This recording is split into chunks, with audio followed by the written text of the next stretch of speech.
انبیاء علیہم الصلوۃ والسلام کس طرح سے ذکر الہی کرتے ہیں کہ نبی کی ایک نگاہ ایمان لانے والے کو شرف صحابیت سے سرفراز کر دیتی،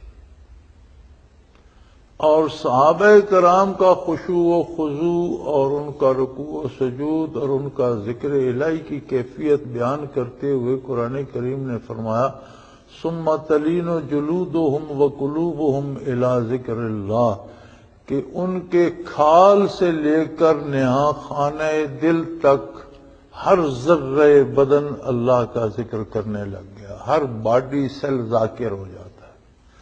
اب اگر نبی کی ایک نگاہ سے بندے مومن کے وجود کا ہر ذرہ ذاکر ہو جاتا ہے تو خود نبی کس درجے کا ذکر کرتا ہوگا۔ انبیاء علیہ الصلوۃ والسلام جو لباس استعمال کرتے ہیں وہ لباس ذاکر ہو جاتا ہے، جو جوتا استعمال فرماتے ہیں اس کے سارے اجزاء ذاکر ہو جاتے ہیں، جس زمین پر قدم رکھتے ہیں وہ زمین ذاکر ہو جاتی ہے، جس چیز کو چھو لیتے ہیں وہ ذاکر ہو جاتا ہے، جس جانور پر سواری کر لیتے ہیں اس کے بدن کا ہر جز ذاکر ہو جاتا ہے۔ گویا انبیاء علیہ الصلوۃ والسلام نہ صرف یہ کہ ہر لمحہ ہر آن ان کا وجود کا ہر ذرہ ذاکر ہوتا ہے، بلکہ وہ ذاکر گر ہوتے ہیں کہ جسے دیکھ لیں، جسے چھو لیں، جہاں قدم رکھ دیں۔ کسی کو اگر آج بھی اللہ دل کی نگاہ دے دے تو جہاں جہاں نبی کریم صلی اللہ علیہ وسلم مکہ مکرمہ کی گلیوں میں نکلے، یا جہاں جہاں آپ نے سفر فرمایا، یا جہاں جہاں صحراؤں میں قدم مبارک رکھا، آج بھی جہاں حضور نے قدم رکھا وہ زمین قطع زمین میں اس طرح نظر آتی ہے جیسے آسمان پر چاند دکھائی دیتا۔ بلکہ جن راستوں سے حضور گزرے صلی اللہ علیہ وسلم وہ فضائے حد نگاہ تک منور نظر آتی۔ بلکہ اس کے بارے میں نے ایک دفعہ حضرت رحمۃ اللہ علیہ سے پوچھا بھی تھا غالباً کہ اس بات کی سمجھ نہیں آ رہی کہ قدوم مبارک کے نشان تو منور ہو گئی، فضائیں منور کیسے؟ تو حضرت نے فرمایا تھا کہ جہاں تک حضور نبی کریم کی نگاہ پاک گئی ہے وہ فضا منور ہو گئی اور قیامت تک رہے گی۔ انبیاء کے ذکر کا یہ عالم ہوتا ہے، اس کے باوجود ذکر الہی کی کثرت کی کوئی حد نہیں ہے کہ پھر نبی کو ہی فرمایا جا رہا ہے کہ وَاذْكُرْ رَبَّكَ كَثِيرًا، اور بھی کثرت سے اللہ کا ذکر کر۔ یعنی آپ اندازہ کریں کہ انبیاء علیہ الصلوۃ والسلام کا ذکر کس طرح سے کثرت سے ہوتا ہے۔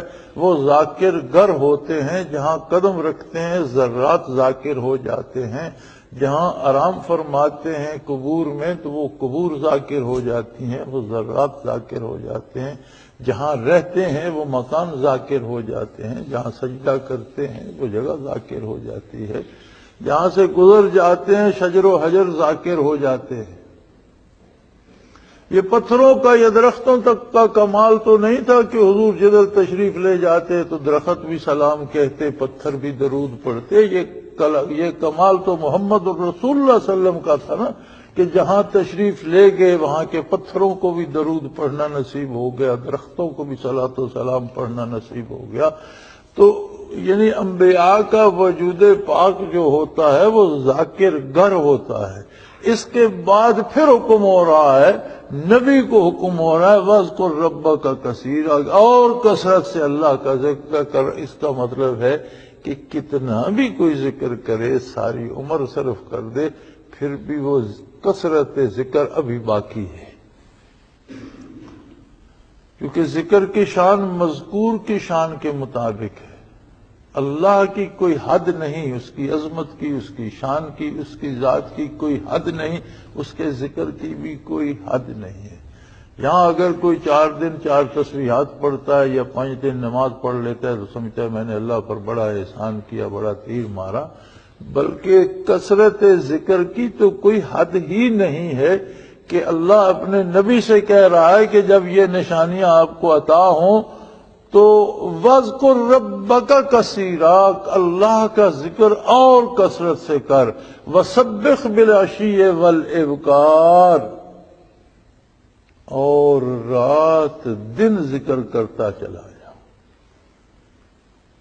عشیہ والابکار، صبح شام، اس کا مطلب ہوتا ہے جیسے ایک انگریزی کا محاورہ ہے راؤنڈ دی کلاک، یعنی ہر لمحہ۔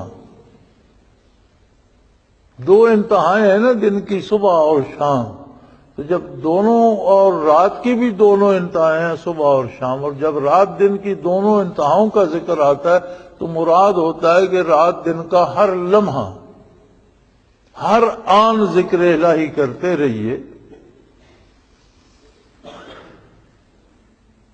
تو اللہ کریم کا ذکر نصیب ہو۔ اس پہ بہت سے احباب کو یہ ہوتا ہے کہ جی ہم عبادت کرتے ہیں، یہ ذکر ہے، تسبیح پڑھتے ہیں، یہ ذکر ہے۔ ذکر کے مختلف درجات ہیں، صرف عبادت ہی ذکر نہیں ہے، بلکہ دنیا کا جو کام بھی شریعت کے مطابق کیا جائے وہ ذکر الہی ہے، اور وہ عملی ذکر ہے، اور اس میں اللہ کی یاد موجود ہے۔ یہ کام ایسے کیوں کر رہے ہو، یہ اللہ کا حکم ہے، اللہ کے رسول صلی اللہ کا حکم ہے، اس میں ذکر موجود ہے، اور یہ عملی ذکر ہے۔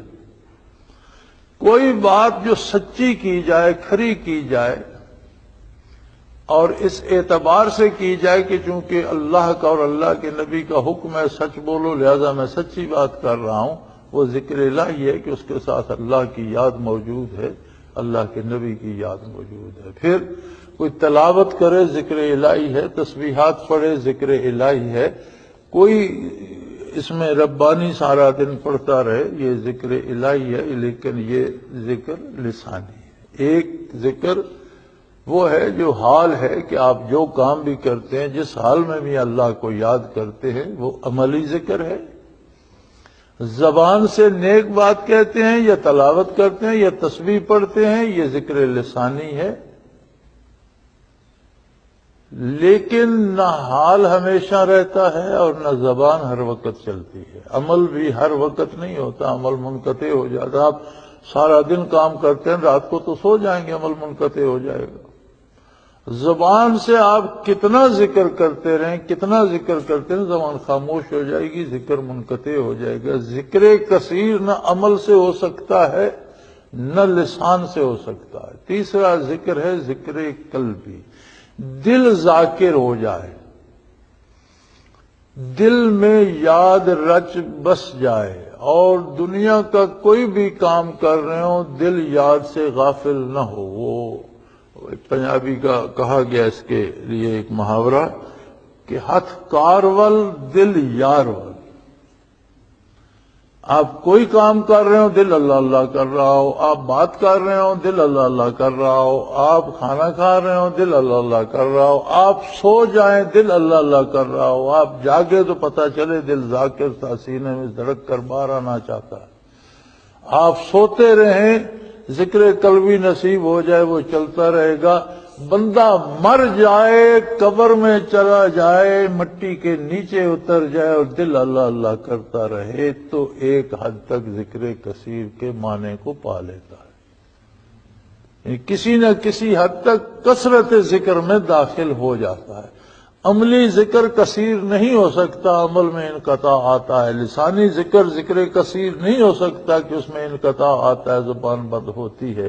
لیکن جب قلب ذاکر ہو جاتا ہے، ذکر خفی قلبی نصیب ہو جاتا ہے، تو وہ ذکر دوام ہوتا ہے۔ دل دھڑکنا چھوڑ جائے لیکن ذکر کرنا نہیں چھوڑتا اگر ذاکر ہو جائے۔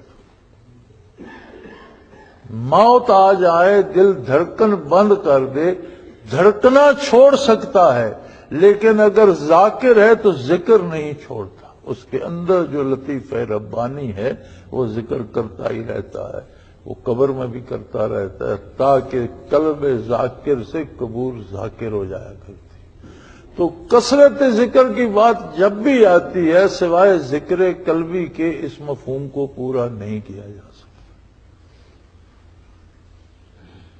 بعض لوگوں کو سوال یہ ہوتا ہے کہ یہ جس طریقے سے صوفیاء ذکر کراتے ہیں اس طریقے سے ثابت ہے؟ اور یہ سوال وہ لوگ پوچھتے ہیں جن کی زندگی کا ہر کام خلاف سنت ہوتا ہے۔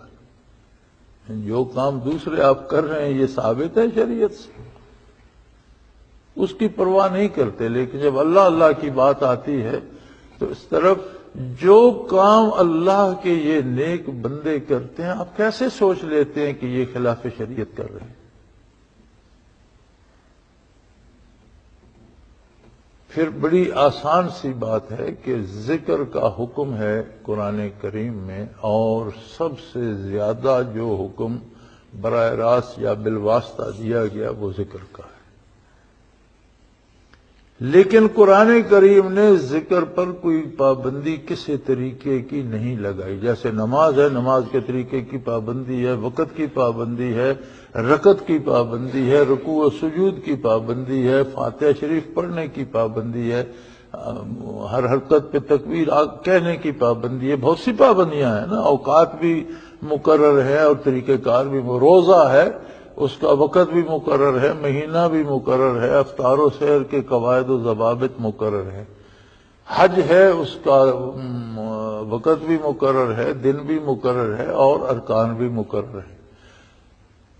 سب عبادات کے اوقات مقرر ہیں، ذکر کے لیے کوئی طریقہ، کوئی ایک خاص وقت کچھ مقرر نہیں ہے۔ کثرت ذکر کا حکم ہے، اور جتنے سلاسل ذکر ہیں وہ جس طرح سے بھی ذکر کرتے ہیں، اگر ان میں کوئی خلاف شریعت عمل ہوگا تو اس کی اجازت نہیں ہوگی۔ شرعی حدود کے اندر کوئی بیٹھ کے کرتا ہے، لیٹ کے کرتا ہے، حرکت کر کے کرتا ہے، آنکھیں بند کر کے کرتا ہے، آنکھیں کھول کے کرتا ہے، ایک بیٹھ کے کرتا ہے، 50 مل کر کرتے ہیں، تو جو بھی کام شریعت کے اندر کرنا جائز ہے اس طرح سے ذکر میں ہر سارے طریقے سے لیکے جائز۔